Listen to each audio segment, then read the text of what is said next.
တော်တော်မိုက်တယ်လောက်တာ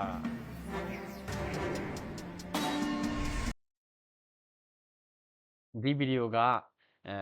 Israel Adesanya နဲ့ Alex Pereira နဲ့ပွဲကို highlight လုပ်ထားတဲ့ဗီဒီယိုလေးပေါ့နော်အဲ့ဒါလေးကိုသဘောကျလို့လာပြီးတော့ပြန်တင်ပေးလိုက်တယ်ပေါ့ဆိုတော့သူရဲ့ဒီ Israel Adesanya ရဲ့ fan တွေကနေပြီးတော့ဒါ create လုပ်ထားတယ်လို့သုံးသပ်မိတယ်ပေါ့လေဆိုတော့အဲ့ဒါလေးကိုကြည့်လိုက်ရအောင်ကျုံးတယ်အိုးတော်တော်မိုက်တယ်လောက်တာ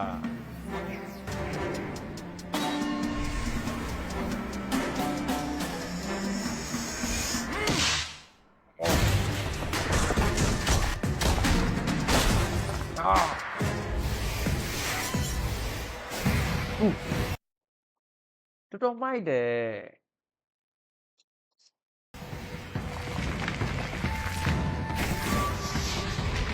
လုံးဝကွာလက်ထဲကို arrow တွေပါအကုန်ထည့်ပေးလိုက်တယ်မီးမြားတို့ပါတို့အဲ့မှာသူထိုးလိုက်တဲ့အခွက်ကတော်တော်မိုက်တယ်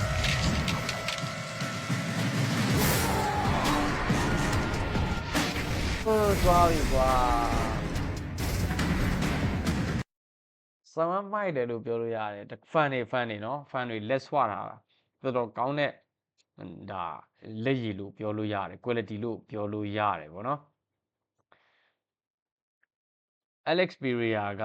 ဒီပွဲမှာလုံးဝအထုခံလိုက်ရတယ်ကွာသိရမလားဟိုကောင်ကဒီကောင်တာ white လက်တီးကြီးနဲ့နှစ်ချက်ဇက်တိုက်ကျုံးထက်ပြီးတော့ဟိုကောင်ကမှောက်သွားတယ်မှောက်သွားတဲ့အချိန်မှာအပေါ်ကနေပြီးတော့ထုတာဘုံဘုံဘုံဆိုကျွန်တော်ထင်ထားတာကဒီ Israel ရှုံးမယ်လို့ကျွန်တော်ကထင်ထားတာ Israel Adesanya ရှုံးမယ်လို့ကျွန်တော်ထင်ထားတာတွေးထားတာပေါ့နော်ဒါပေမဲ့အဲ့ဒီအလုံးထွက်လာတာတော်တော်ကြီးလှတယ်လို့ပြောလို့ရတယ်ကြည့်လို့ကို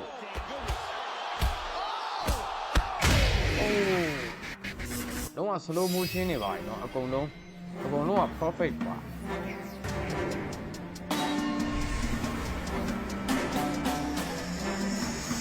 တ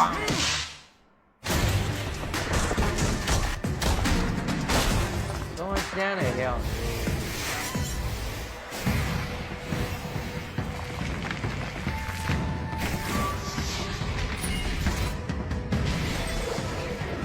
အဲ့မှာတော့ကလည်းအဲ့ဒီဘိုးတော့ကလည်းအဲ့တိုင်းပဲလုပ်တယ်အဲ့တိုင်းပဲသူဇက်ကလည်းပြောတယ်ပေါ်တာလည်းအဲ့တိုင်းပဲပေါ်